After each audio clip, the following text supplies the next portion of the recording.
qu'on a fait à date. OK? Fait que, OK? Tu pourrais être pas mal plus fort que ça.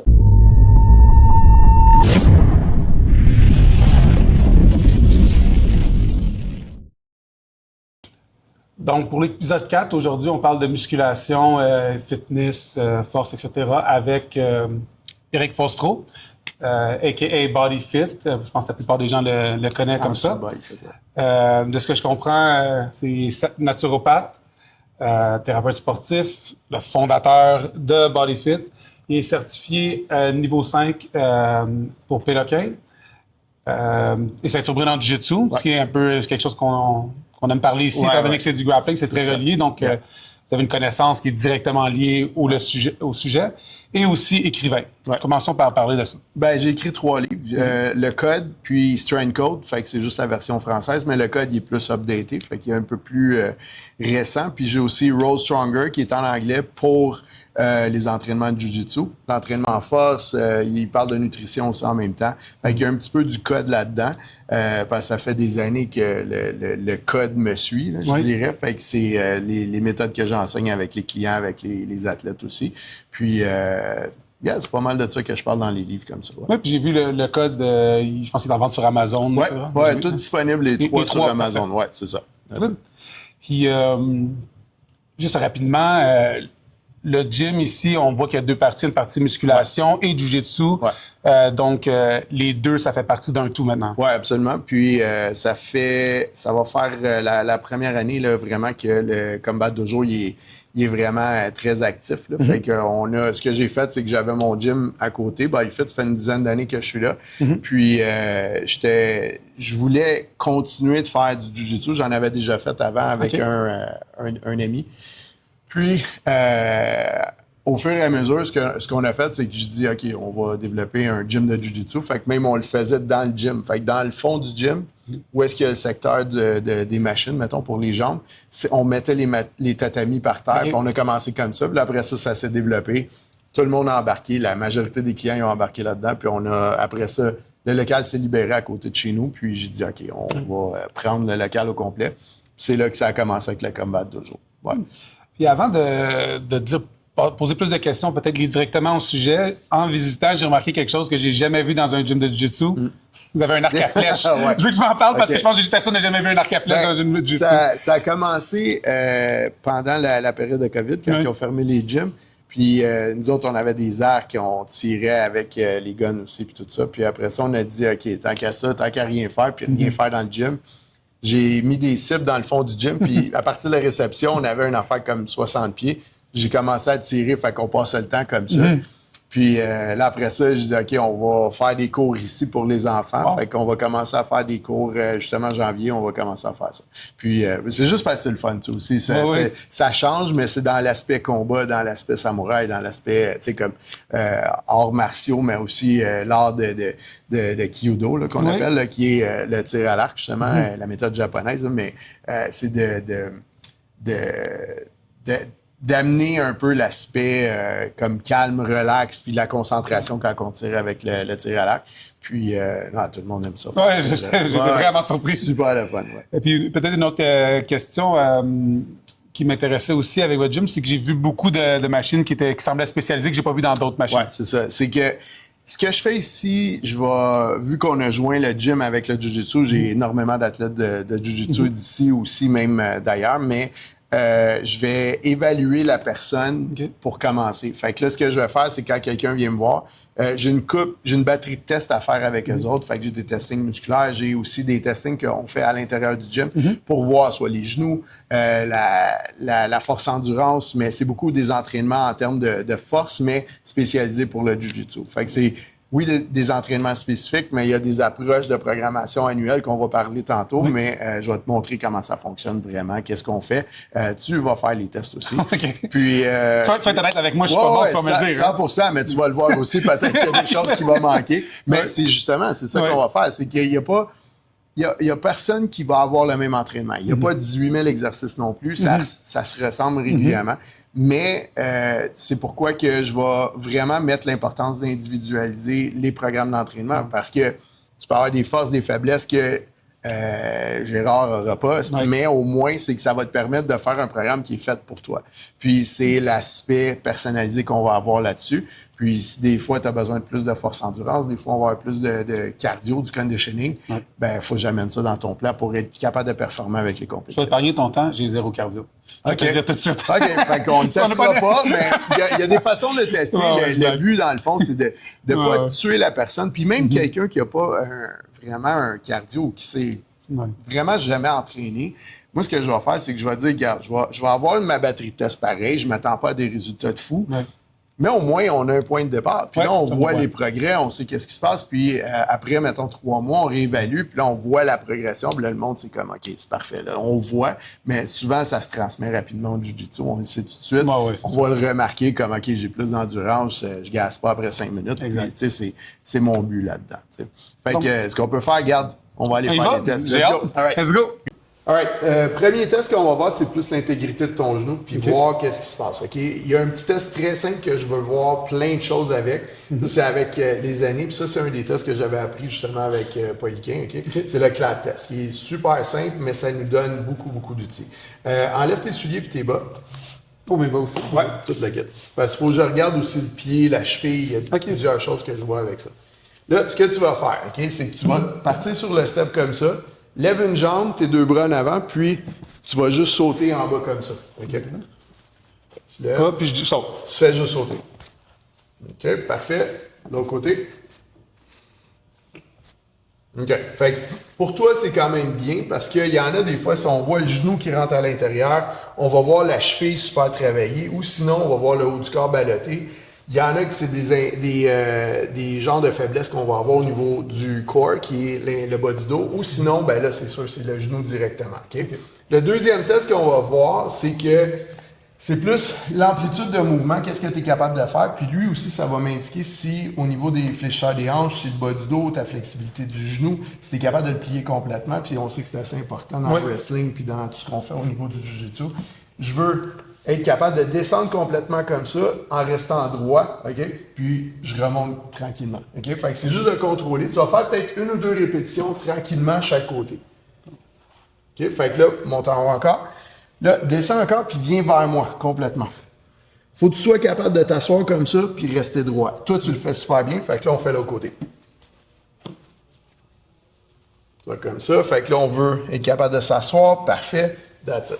Un autre encore, tranquillement. OK? Fait que pour toi, je vois pas vraiment de problème. Ce que je vais voir généralement, c'est que la personne va être ici, va descendre vers l'avant, mais là, va compenser comme ça. Fait que ça, ce que ça veut dire, c'est que le fléchisseur des hanches est trop court, puis besoin de flexibilité, ou des fois, c'est juste les mauvais exercices que la personne faisait. Il peut avoir aussi la même affaire. Le genou va rentrer à l'intérieur. La cheville, le bas du dos va balloter. Fait qu'il y a un manque de force en termes de core. Le bas du dos, il faut le travailler. Des fois, c'est même ce qui est les transverses à l'intérieur en termes d'abdominaux. Fait que c'est des choses qu'il faut que j'essaie de voir avec ça. OK. Pour lui, ce que je veux faire, c'est un test de force, mais de force-endurance. Fait que c'est le plus, je dirais dans le jiu-jitsu, dans le grappling, c'est l'affaire la plus importante, c'est justement l'endurance ou la force-endurance. Parce que il n'y a rien là d'avoir de l'endurance, mais si tu es capable de générer, mettons, 200-300 livres de force, le but, c'est de le répéter souvent. Surtout, on sait que des fois, il va falloir toutes sortes de situations, ou des fois, juste des clinches. Plein de choses qui peuvent se passer, mais si tu peux répéter tes clinches assez fort, régulièrement, pendant 5 minutes, je veux dire, c'est quand même un avantage que tu vas aller chercher. Fait que là-dessus, ça me permet de voir ces petites affaires-là. Ça me donne beaucoup de données. Je peux tout mettre ça dans mon application. Puis, après ça, on voit les progrès. Fait que c'est une autre façon de voir ces progrès-là. Okay? Fait que lui, on va commencer avec le test de press. Fait que ce que ça va faire, c'est que le premier 5 répétitions que tu vas faire, le plus fort que tu peux faire pour 5 reps. Fait qu'il y a un 3 reps de damper au début. Après ça, les 5 autres reps, c'est max out. Fait qu'il faut que tu pousses le plus vite possible. Okay? Le plus fort possible. Le plus fort aussi. Fait qu'on va setter ça. Fait que 5 reps. Just press. OK, fait que 3 reps de damper, puis là, tu y vas. Okay? J'ai l'impression d'être un athlète professionnel. Ah, tu vas voir. Et ça, doucement. Le but, c'est tout le monde doit l'être. Fait que, that's it. Alright. 3, 2, fait que tu vas à gauche, là. 2, 1. Le prochain fort. Yeah, là, tu y vas. Voilà. Encore, 5 fois. 4, 3, 1. That's it. OK? Fait que tu vois, ton max, c'est 229. Mais aussi, il me dit l'effort que tu as fait par mètre, mais le average que tu vas avoir dans ton set. Fait que moi, ça me permet de savoir combien de temps que tu es capable de garder cet effort-là, mais aussi, c'est quoi ton effort maximum que tu peux faire. OK. Fait que ça, c'est super important. Il y a le deuxième test qui est le row, la même chose. OK. Fait que pour lui, ce que je vais faire, je fais juste enlever celle-là ici. Puis, on va faire la même affaire, mais avec... Mets tes pieds, bon. Ouais, quasiment. Plier un petit peu. Yeah, parfait. That's it. OK? Fait que c'est le même test, mais là, on va le faire avec le seated row. Fait que tu fais les 3 premiers reps, après all out. OK? Fait que vas-y.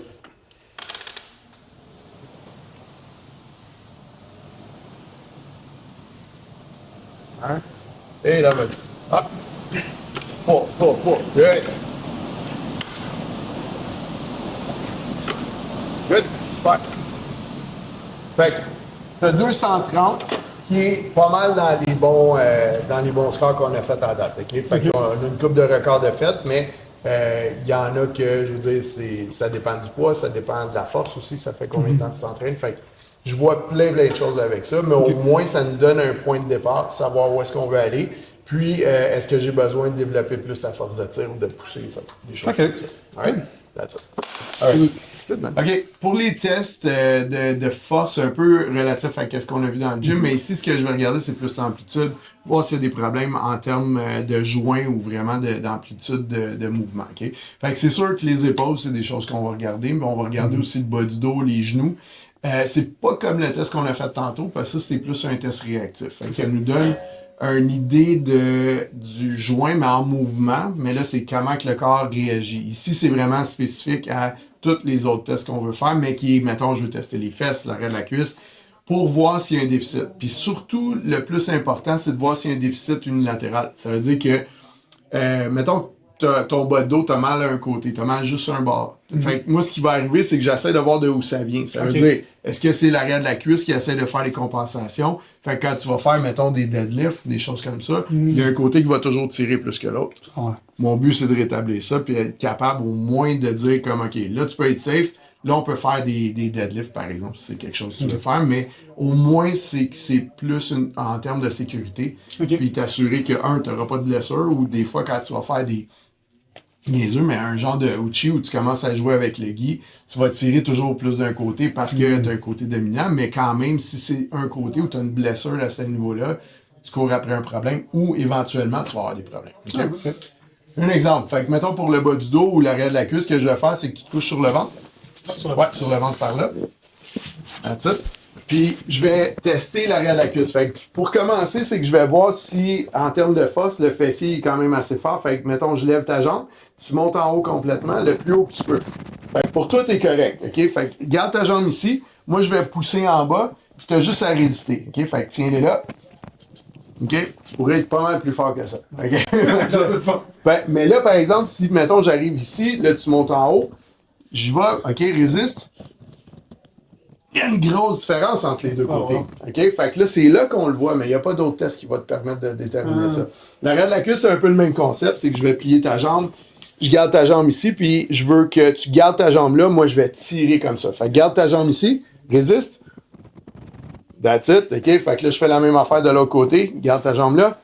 Vas-y, résiste. OK, ça c'est pas mal égal. Fait que là, on sait que c'est vraiment plus spécifique avec le fessier, mettons. Tu peux t'asseoir. Fait que c'est des choses comme ça que ça nous permet de savoir est-ce que comment qu'on va progresser avec l'entraînement. Fait que si quelqu'un vient me voir et tu as une blessure, ben c'est important de déterminer OK, de où ça vient. C'est pas juste OK, tu as mal au genou, on va travailler ton genou, mais c'est quoi qui fait les moments de force sur ton genou puis pourquoi tu as des blessures. Là, après ça, ben là, on détermine l'entraînement, la programmation, puis c'est des affaires comme ça qui nous permettent de partir la personne. Puis encore, c'est le concept, comme je te parlais tantôt, c'est d'individualiser l'approche. Ouais, ça, je vois, c'est intéressant. Ouais, puis de pas donner le même programme à tout le monde. Tu sais, je veux dire, c'est le fun, mais c'est un peu le problème qu'on a là en cette heure avec les programmes online, tu sais, c'est que tout le monde fait la même affaire. Tu sais, oui, c'est beau, il y a telle personne, un pro va s'entraîner de cette façon-là, mais ça veut pas dire que c'est bon pour vous, ça veut pas dire que c'est des choses que vous devriez faire, surtout pas s'il y a des risques de blessure. Oui, on verrait pas le débalancement que tu as trouvé là dans 100%, 100%, parce que au pire, ça va arriver éventuellement que tu vas sentir un côté plus fort que l'autre. Mais dans ce cas-là, je te dirais, c'est comment tu vas partir ton programme. Okay. Tu sais, tout le monde est prêt à s'entraîner pour être en grosse performance. Okay? Fait que tout le monde pense qu'on devrait faire de la pliométrie. Un exemple, sauter, faire des jumps, faire des lancers, des choses comme ça. Ça, c'est les entraînements le fun, puis c'est le fun à filmer, comme Reel, puis c'est le fun à filmer sur Instagram, whatever, là, pour l'aspect, c'est plate, là, théâtral, là, mais que, ça attire, c'est le fun, c'est voir la personne performante, puis that's it. Mais à l'intérieur de ça, là, il y a peut-être 3 mois que cette personne-là a fait un programme vraiment plate, OK? Parce que c'était de la force, c'est de l'entraînement, de la préparation. Tu sais, comme un exemple, quand j'entraîne soit des gars de hockey ou j'ai une périodisation sur 6 mois, quelqu'un vient me voir, j'ai des CC, comme justement Franco, Rory, la même affaire, c'est que ce que je vais faire, c'est que je vais les préparer. Fait qu'ils sont venus me voir, mettons, 3 mois avant, puis ils m'ont dit, moi, je veux faire telle chose, je veux partir, puis j'ai le ADCC dans 3 mois. Fait que là, moi, à partir de là, je vise un but particulier. Je vais m'organiser pour planifier à partir de là. Fait que j'ai une phase de préparation générale qui fait que je vais faire l'évaluation, je vais voir, OK, c'est quoi j'ai besoin de travailler. Comme quelqu'un est venu me voir, puis il avait des problèmes de genoux. Fait que j'ai travaillé les problèmes de genoux pour le premier 4 semaines, je dirais. Après ça, ben là, j'ai l'évolution. Fait que si son genou va mieux, je peux progresser plus rapidement. Si c'est plus long que je pense, ben au moins, je vais avec le plan B, puis on continue la progression par rapport à son genou pour être sûr qu'il ne se blessera pas plus. Mais le but, ça serait pas de faire des gros squats ou des deadlifts. J'y vais spécifique avec la blessure. Donc, tu combines la force, mais aussi comme la partie thérapeute sportif, etc. Ouais, c'est pas juste je vais faire un entraînement de force non, ici. Non, c'est ça. Puis, il y a une grosse emphase sur l'alimentation aussi. Comme quelqu'un vient me voir, je fais le body fat, mais quand je fais le pourcentage de gras, c'est pas le chiffre, honnêtement, je m'en fous. Tu peux partir à 30%, je vais jamais juger personne pour ça. C'est de trouver comment le baisser aussi, parce que c'est sûr que si on traîne du body fat sur le corps, on veut aller compétitionner, c'est un poids qui est un peu inutile, même un peu contre-productif, parce que c'est comme une charge en termes d'estrogène. Nous autres, on veut vraiment la testo, on veut être capable de manipuler les hormones, mais de façon positive. Fait que si on veut éliminer le plus possible de gras, mais là, il y a des habitudes à changer. Fait que moi, je vais essayer de regarder comment maximiser aussi ça. Parce que on peut s'entraîner, tout le monde est prêt à s'entraîner puis se tuer 5 jours semaine sans problème, faire du jet à peu près 2 fois par jour si on a besoin. Mais il y a l'aspect récupération que c'est l'affaire, c'est l'aspect la plus, je dirais, manqué dans l'approche. Parce que, comme je dis, tout le monde peut faire n'importe quoi comme entraînement, sont prêts à se tuer. Mais de l'autre côté, il y a des habitudes qui vont avec ça. Tu sais, il n'y a pas un athlète là, que je connais. Ah, je m'excuse, c'est pas vrai. Il y en a beaucoup d'athlètes qui sont capables de manger puis de s'entraîner comme des freaks, mais d'une façon qu'ils vont manger qu'éventuellement ça va les rattraper. Okay? Ça, j'en ai vu beaucoup. Malheureusement, c'est que ça vient jouer avec les joints, les tendons, les ligaments, parce que c'est pas une alimentation qui est riche en nutriments, c'est riche en calories. Fait qu'ils pensent que ça va compenser, mais éventuellement, ça les rattrape. Fait que c'est là les problèmes de joints, de tendons, de ligaments. Peut-être pas pendant 1 an, mais s'ils font ça, puis ils prennent pas soin justement de leur système digestif, graduellement avec des aliments qui c'est plus riche en nutriments, tu maximises ta récupération, puis au moins après, par exemple, tu vas être capable de t'entraîner de plus en plus fort. Mais la plupart du temps, avec ceux que je vois que l'alimentation laisse à désirer, ils vont traîner plus de gras qu'ils devraient quand même s'ils s'entraînent fort, le gras va rester, mais ils vont être capables de gagner de la masse musculaire. Sauf que le gras va embarquer un peu en termes hormonaux, qui est un problème éventuellement pro-inflammatoire. Mais le but, c'est maximiser l'alimentation pour maximiser aussi la récupération. Comme ça, tu peux t'entraîner très fort, mais il faut que tu t'entraînes puis tu aies les habitudes qui vont être capables de dire comme OK, je vais récupérer, je vais vraiment être capable de pouvoir m'entraîner plus fort, plus longtemps. T'sais. Le cardio, on parle souvent de cardio, là, qu'on dit mon cardio est à chier.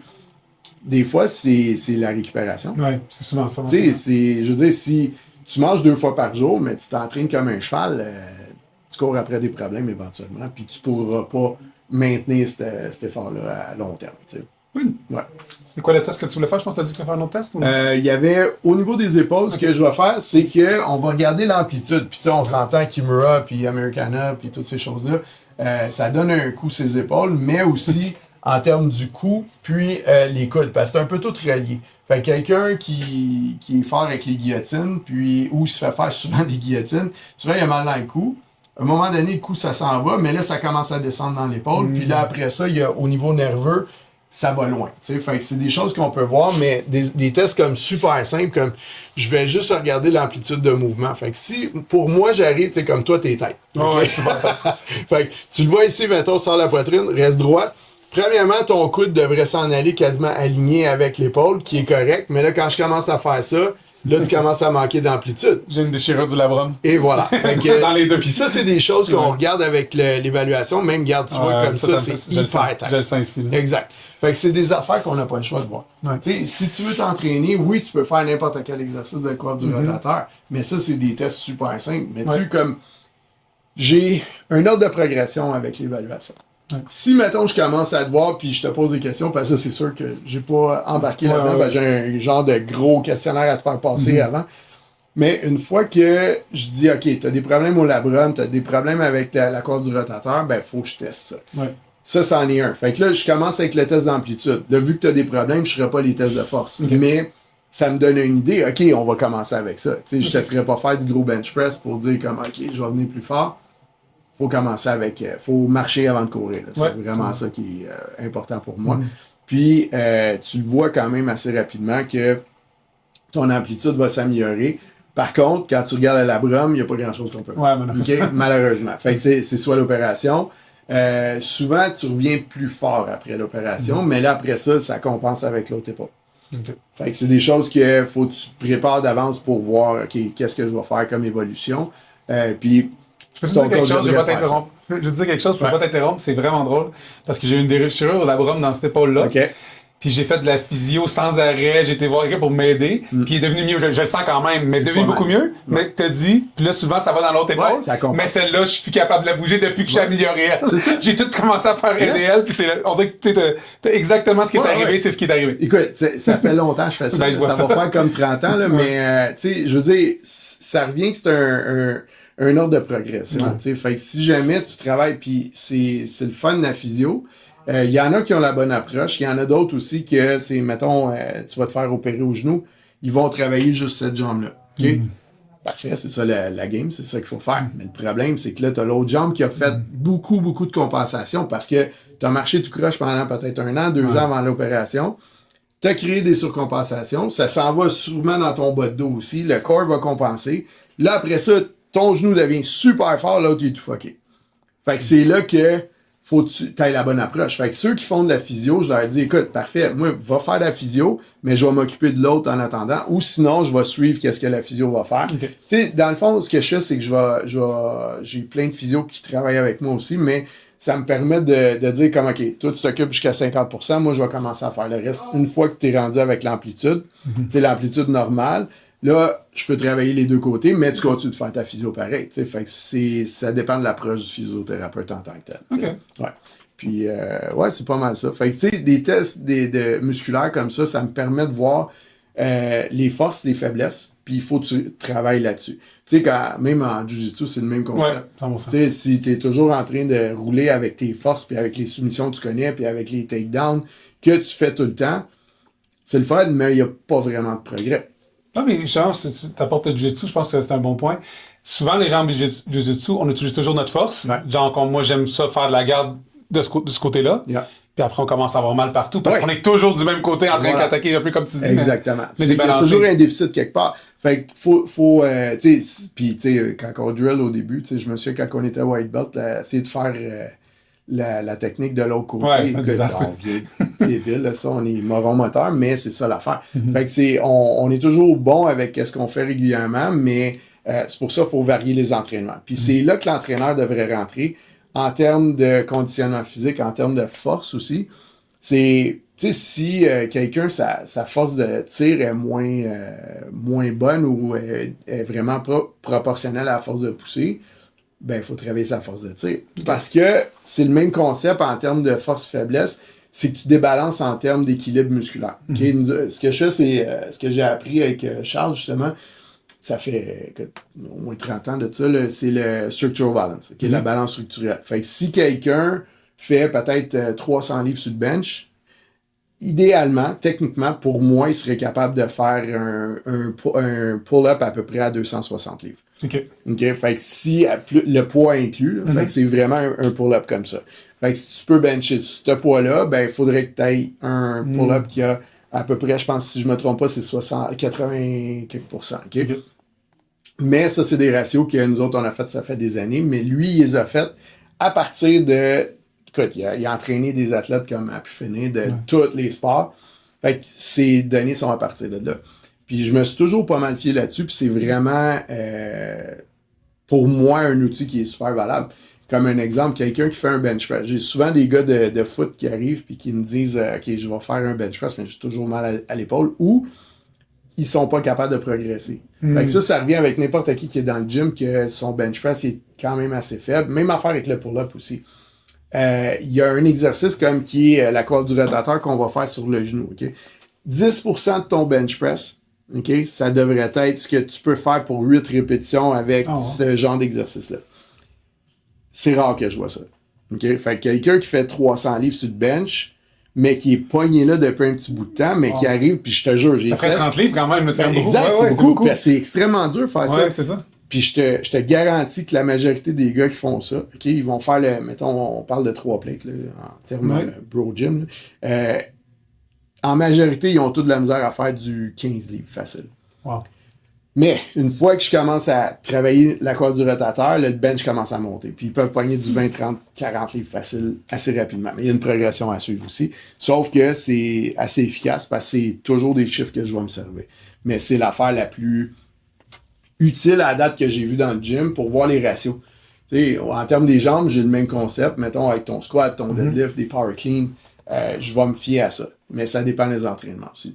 C'est plus rare, je vais le faire avec les exercices de jambes parce qu'il y a beaucoup de facteurs limitatifs, là, comme les genoux ou le bas de dos. Okay. Fait que je peux pas tester les one rep là-dessus. Mais les bench press, des pull-ups, qu'on sait que c'est des exercices qui sont super utiles pour nous autres.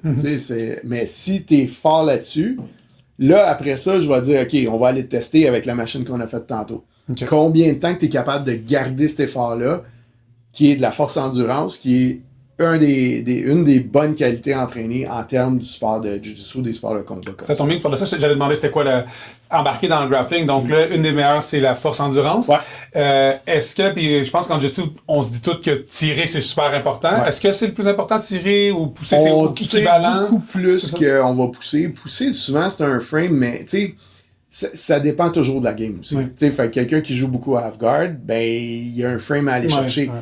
Smasher le frame, si le gars il est quand même assez solide ou qu'il a un bon levier, ben là, c'est sûr que c'est plus dur que, tu sais, mettons, t'es plus grand que moi, c'est sûr que j'ai mon poids ajusté pour être capable de casser le frame.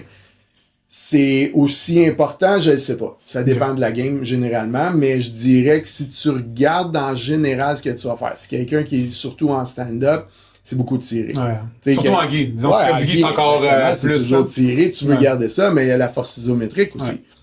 Des fois, c'est que tu veux le garder à un certain un angle, un exemple, où tu veux pas justement qu'il crée de la distance. Ben là, ta force isométrique, pour le garder là, pour essayer de commencer à travailler tes transitions, ça, c'est l'affaire, je dirais, qui est quand même la plus importante. Fait que si répondre vraiment à la question, moi, je vais mettre pas mal plus d'importance sur la force de tir que de pousser. Mais tout le monde est fort sur le bench press. C'est rare que tu vas voir du monde faire des chin-ups. Fait que c'est des choses comme ça que tu vas faire, mais souvent, aussi, c'est un sport qui est beaucoup unilatéral. Fait que des pull-ups, c'est le fun parce que c'est 2 bras en même temps, mais aussi, c'est que souvent, tu as un déficit entre les deux côtés. Le bras gauche, je ne vais pas tirer la même affaire. Fait que je vais aller surtout faire des mouvements unilatéraux. Comme des squats, c'est rare que tu vas me voir faire ça. Des gros deadlifts, c'est rare que je vais faire ça. Je vais faire des split squats, je vais faire des choses comme ça. Surtout qu'on sait que les leg locks, la santé du genou, c'est l'affaire la plus importante, mais c'est l'affaire qui est... Même juste driller les leg locks, ça met beaucoup, beaucoup de stress sur un genou. Mais si ton genou il est quand même en santé, parce que, un exemple, la force excentrique, c'est comme si, excentrique, c'est quand, mettons, tu fais ton mouvement. Fait que tu fais ton bench press, tu as le concentrique puis l'excentrique. C'est comme si tu recharges ton joint puis tu mets une force en réserve dans ton joint. Fait que lui, il va devenir beaucoup plus fort, plus solide avec des mouvements comme ça. Fait que quelqu'un qui fait juste pousser pour faire des reps, mais qui n'a pas de mouvement excentrique ou fait pas du tempo, la vitesse d'entrée, la vitesse de contraction, la personne qui va faire juste du concentrique ou qui n'a pas vraiment une force excentrique qui est plus grande que la concentrique, va faire que tu as plus de risques de blessure. J'ai une question, là, on a parlé de tirer, c'est super important. Ouais. Moi, la façon que je t'ai connu, je te voyais souvent des posts, mais je te connaissais pas personnellement, mais je connaissais des gens que tu connaissais. Ouais. Mais là, j'ai vu une journée que tu as posté un programme sur la grip. Ouais. So, là, dans le fond, j'aimerais ça que tu me... Peut-être qu'on pourrait faire une petite évaluation, puis peut-être tu pourrais me montrer des exercices pour être plus fort, ou peut-être même nous expliquer les types de force de grip, parce que c'est peut-être pas la même chose. Ouais, c'est ça. Il y a au moins 3 grips qu'on va aller chercher. Fait que le crushing grip, OK? Fait que celle-là, ce qu'on veut faire, c'est de vraiment smasher comme si tu veux écraser une bouteille, pas une bouteille, mais une canette. OK? Après ça, tu as le holding grip. Fait que ça, c'est pas la même chose parce qu'il n'y a aucun changement qu'il va faire. Fait que c'est comme une force isométrique aussi. Puis, il va avoir aussi un test que je veux faire, c'est le test de préhension. OK? Fait que c'est le maximum que tu vas être capable de faire en tiré. OK? Puis ça a une incidence sur tout ce que tu vas faire dans le gym. Parce que tu es aussi fort que le poids que tu peux endurer. Fait que quand quelqu'un me dit « Ouais, je veux mettre des straps parce que je suis pas assez fort en termes de grip », soit que ton deadlift il est vraiment bon, ou sinon, c'est parce que c'est ta grip qui est tachée. Okay? Il y a un test que je vais me servir qui est le dynamomètre. OK? Fait que ça, c'est Grip X que ça s'appelle. Fait que c'est une poignée, OK, qu'on va serrer comme ça. Le test, j'aime mieux le faire debout. Quand on le fait assis, des fois, si quelqu'un a des blessures en termes de colonne ou au niveau cervical, ça va influencer le test. OK? Fait que ça veut dire que ça va être moins fort parce que il y a comme une compression au niveau de la colonne, puis ça défait au niveau du système nerveux, fait que je vais le faire debout. Quand je le fais debout, je prends la grip comme ça ici, puis en descendant, je le squeeze le plus fort possible. OK? Fait que c'est ce que tu vas faire. Fait que pour lui, on part comme ça. Fait qu'il va être en kilos. Fait que prends ta grip, tu pars droit debout en avant comme ça, puis fais juste tirer, en même temps que tu descends, tire, puis essaie d'aller le plus fort que tu es capable en bas. Tu vas? Ouais, vas-y, let's go. That's it. Fait que t'étais à 78 kilos qui est super bon. OK? On va faire l'autre. Même chose, c'est là que tu vas voir s'il y a un déficit. OK? Même affaire. Excellent. T'es pas mal égal, qui est extrêmement rare. OK? Parce que la plupart du temps, t'es à 77 sur ta gauche, puis 78 sur ta droite. OK? Fait que ça, c'est excellent. C'est rare que je vois ça. Souvent, c'est qu'il y a un gros déficit là-dedans. Fait que ça, good job. C'est super bon. Pour les tests, pas les tests, mais les exercices, OK, d'entraînement, on va aller dans le gym, je vais te montrer, mettons, plusieurs choses qu'on peut faire. Tu vas essayer une coupe de reps, au moins pour voir la différence. OK? Mais c'est parce que souvent, la grip va venir, oui, tu vas avoir le crushing grip, tu vas avoir les doigts, mais tu as aussi les flexions et l'extension du poignet qui va aider à garder ta grip en même temps. OK? Parfait, on y va. Pour la grip, ce qui est important, c'est d'aller chercher des différentes épaisseurs de grip, mais ça, c'est peut-être la plus dure. Ouais, fait qu'on, je vais te le montrer avec le lateral down. Fait que ce que tu vas faire, c'est que tu tiens. Fait qu'on sait que ça va pas chercher complètement, dépend de la grosseur des mains. Mais ce qui arrive, c'est qu'il y a aussi un pivot qui se fait en termes de fléchisseur et extenseur. OK? Fait que c'est l'affaire la plus dure. Tu as celle-là aussi qui est un petit peu moins épais. Celle-là, il y a plus de friction, fait que c'est moins dur à ce niveau-là. Après ça, je vais avoir des grips comme pas mal plus grosses. Okay? On l'appelle le dog bone. Fait qu'on peut faire, mettons, un pull-down de cette façon-là. On peut aller chercher, mettons, un grip comme ça, un mix grip aussi. Des fois, je vais faire des tirés comme ça où on va juste tirer avec, mettons, les prowlers. On peut faire ça avec ça. Il y en a un, par exemple, que tout le monde déteste. Nous autres, on fait des chin-ups avec ça, mais il y a la progression qui est ici, fait que on va l'essayer avec ça. Fait que ce que tu vas faire, tu vas juste t'installer. La différence avec celle-là, c'est la grip. Tu t'as pas une grip qui est fermée, là, c'est que tu as besoin, la grip, la tension isométrique, je te dirais, au niveau des doigts.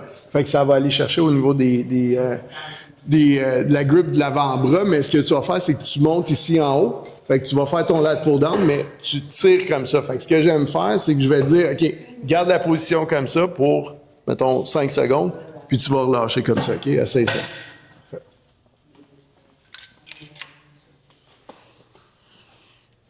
Genre comme ça. Ouais, fait que tu le tiens, puis vas-y. Là, je tiens ça 5 secondes? Ouais, tu tires en bas, fait comme un clinch, OK? Puis tu le remontes comme ça. Fait qu'on fait, mettons, 5 répétitions. Ah, OK. Tu l'amènes en bas, tu tiens 5 secondes, tu tiens en bas. C'est à chaque fois, OK, wow. Tiens-la à chaque rep, ouais. Fait que ça, c'est des entraînements en isométrie. Ouais, puis comme ça ressemble à un clinch. Ouais, c'est ça, tu sais. Des fois, même, on va faire tirer le crawler avec ça. Fait qu'on le tient, mais il faut qu'il marche en même temps. Fait que le core, lui, va être impliqué en même temps. Il va avoir ta grip. Tu sais, il y a plusieurs exercices qu'on peut faire avec ça. Wow. Là, des fois, on veut travailler même jusqu'aux doigts. Des choses comme ça.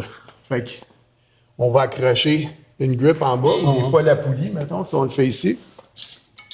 On va accrocher la poulie. Tu peux pas vraiment mettre très pesant, mais tu tiens ta poulie comme ça, tu vas juste la monter, mais là, tu vas rester, mettons, 30 secondes. Après ça, tu vas faire la même affaire de l'autre côté. Tu vas juste tirer un petit peu, après tu restes. Tu tiens ta grip au complet, juste tes doigts, tu le maintiens là. Tu n'as pas besoin d'aller hyper pesant, parce que des fois, si tu vas trop pesant, c'est sûr que tu ne peux pas faire ta grip. Mais le principe, c'est d'être capable de résister pour à peu près 30 secondes ou les garder de cette façon-là.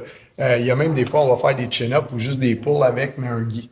OK, je pense que c'était avec ça. Non, avec ça, non, c'est une autre affaire. Okay, Sauf qu'il y a des façons de faire des chin-ups aussi. Ah, cool. Fait que ça en est une autre façon, mais qui va travailler tous les doigts. Il y a aussi les pinch grips, que ça, c'est des pinch blocks qu'on appelle.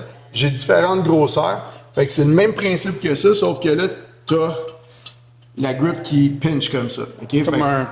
Ouais, exactement. Ouais, Fait que c'est parfait. ça, exactement. Fait que ça va être le même concept, mais c'est juste que là, ton pouce, il est indépendant avec tout le reste. Essaye de voir. Ah, Tandis que lui, c'est pas mal tous les doigts qu'il va absorber. Fait que ça va faire une petite différence. ouais, c'est vrai que ça fait un différent feeling que quand tu crushes avec ta main fermée. Tu vas chercher puis ton autre. crush, yeah.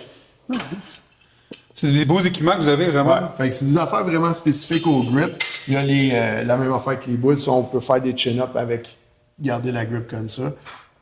Écoute, il y a des fat grips aussi qu'on se sert en termes de, mettons, push-down. Fait que toujours une grip différente okay, avec plus ça. Grosse que exact. normal, ouais. Fait que c'est toujours surdimensionné parce que dans les gyms en général, tu vas avoir des grips qui sont minces. T'sais, des barbells, c'est toujours la même chose. Fait que là, ce qu'on va avoir, c'est des fat grips. Fait que c'est comme un attachement qu'on met après la barre. Fait que ça va travailler au plus en termes d'extenseur fléchisseur du poignet. Mais aussi, vu que c'est surdimensionné, le tunnel carpien va être un peu moins impliqué, plus au niveau de l'avant-bras, par contre. Okay. Fait que c'est des termes de progression qu'on va avoir avec l'entraînement. Yeah. C'est bon, merci. Et là, on a fait notre évaluation. Une fois qu'un client vient chez vous, il explique sa situation, fait une évaluation. Là, on a terminé l'évaluation. Ouais. Qu'est-ce qui arrive après? C'est quoi les prochaines étapes? Moi, ce que je fais, c'est que tout de suite, je les embarque dans mon application. J'ai une application, justement, qui est capable de tracker tout en termes d'énergie, en termes, je dirais, même les pas, toutes les données que j'ai besoin. Les programmes sont à l'intérieur de ça. Puis, je les suis live. Là. Fait que je peux voir, mettons, qu'est-ce qu'ils ont fait. Là, je vois la progression à partir de là. Sur l'application, s'il y en a des fois qui sont pas vraiment en termes ou sont loin, sont à l'extérieur. Fait que ce que je vais faire, c'est qu'il y a une portion de mon application qui est faite avec des programmes déjà toutes faites, mais encore basée avec des progressions qui partent vraiment du début. Okay. Comme ça, on peut s'assurer qu'il n'y a pas vraiment de problème. Mais en général, on commence, je fais l'évaluation, je vais faire le programme, mettons, soit que tu viens t'entraîner à mon gym ou tu t'entraînes dans un gym quelconque. Tu vas faire ton programme, je te suis à tous les mois, tu viens me voir, on refait le taux de gras pour voir les résultats. Puis après ça, on va changer ton programme avec la progression logique de l'entraînement qu'on a fait. Puis au début, des objectifs peut-être qui vont changer en même temps. T'sais. Mais je vois vraiment la progression avec tout le monde, parce que je peux voir live. Même les commentaires que les plaintes que je vois là-dessus, là, tu sais, du genre, OK, celle-là, c'était trop dur. Fait que je vais tout voir les détails, les notes, je peux tout voir au fur et à mesure. Peut-être une question rapide aussi par rapport à ça, c'est je comprends que tout entraînement est bon. Tu sais, si on fait une semaine, 2 semaines, 1 mois, c'est toujours mieux que rien. Mais est-ce qu'il y a un minimum que tu recommandes, dire, viens que moi, on va juste encadrer. Tu sais, combien de temps ça serait un bon pour commencer à avoir des résultats pour que ça commence? Ouais, exactement. Ouais, fait que si tu regardes un programme en général, plus ça fait longtemps que tu t'entraînes, plus on devrait les changer parce que l'adaptation va venir beaucoup plus rapidement.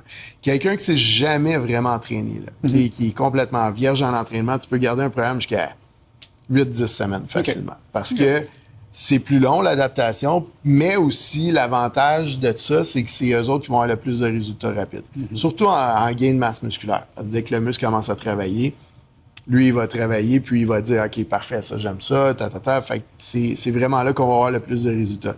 Mais si on prend quelqu'un que ça fait 10 ans qu'il s'entraîne, les résultats, ça va être long avant que ça arrive. Mais si on garde le programme, c'est encore pire. Fait qu'il faut changer les programmes plus rapidement.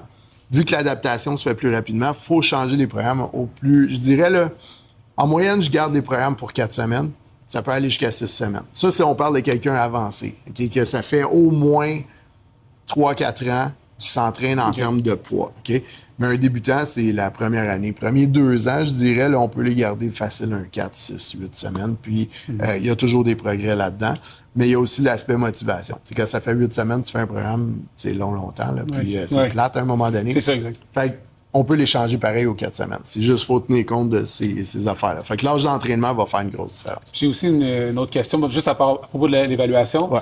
Ça, c'est personnel, dans le fond. Okay. J'ai tiré, je m'en souviens pas combien, puis j'ai poussé un autre chiffre. Ouais. Est-ce qu'il y avait un débalancement qui... Non, c'est pas mal solide, les deux, parce que, tu sais, si on voit que le tiré, t'étais même un petit peu plus fort que le poussé. Okay. Puis ça, c'est ce que je veux voir avec quelqu'un qui fait du jiu-jitsu. Ah, OK. Tu sais, fait que ça, c'est correct. Quelqu'un qui bench beaucoup ou qui a une grosse poussée, mais le tiré, il est pas très bon, ben là, on sait c'est quoi que j'ai besoin de travailler. Okay. Surtout si c'est pour le sport de jiu-jitsu. Oui, c'est ça, spécifique. Si tu fais ta job, c'est de faire du bench press, ben c'est sûr, moi, c'est ça que je vais aller faire. Ouais. Mais le but là-dedans, c'est de regarder qui que j'ai en avant de moi, surtout. Okay.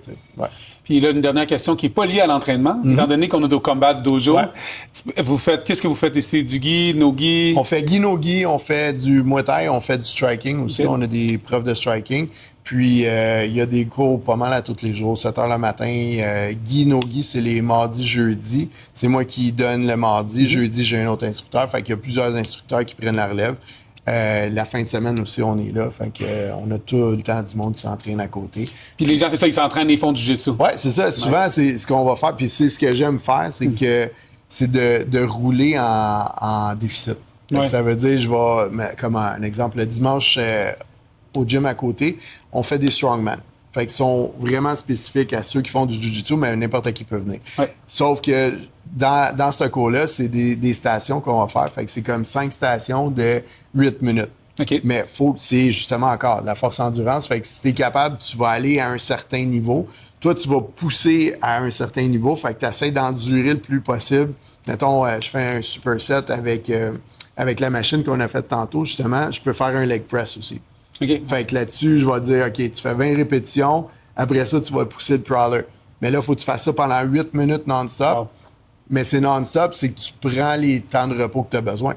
Fait que c'est plus individualisé là-dedans. Puis moi, je suis là, je surveille, c'est moi qui supervise tout le monde. Mais plus ça va, moins tu prends de repos. Fait que ça veut dire que ta force endurance s'est améliorée. Après, ce qu'il va faire, c'est que là, OK, ça va rouler. Let's go. Là, tout le monde s'entraîne en état de fatigue. Ben oui, puis là, les erreurs vont être plus visibles. Mais c'est l'aspect de ça. Fait qu'on va aller chercher dans des déficits ou des façons de s'entraîner qui sont un petit peu plus dures. Puis dans ce temps-là, c'est là qu'on peut voir le progrès, tu sais, mais on fait pas des affaires, des techniques de freak non plus, là, mais on essaie de rouler, mettons, soit du spécifique ou des choses comme ça, pour justement, je dirais, ouvrir les erreurs le plus possible. Comme ça, on travaille un peu plus fort là-dessus. C'est excellent. Merci beaucoup, Eric. Merci à toi d'être venu. Puis, écoute, ton évaluation était bonne. Fait que je pense que on peut dire que tu fais ta job. Une chance que j'ai pas fait de cardio, j'aurais pas passé. Ouais, c'est ça. On peut y aller si tu veux. All right, merci beaucoup.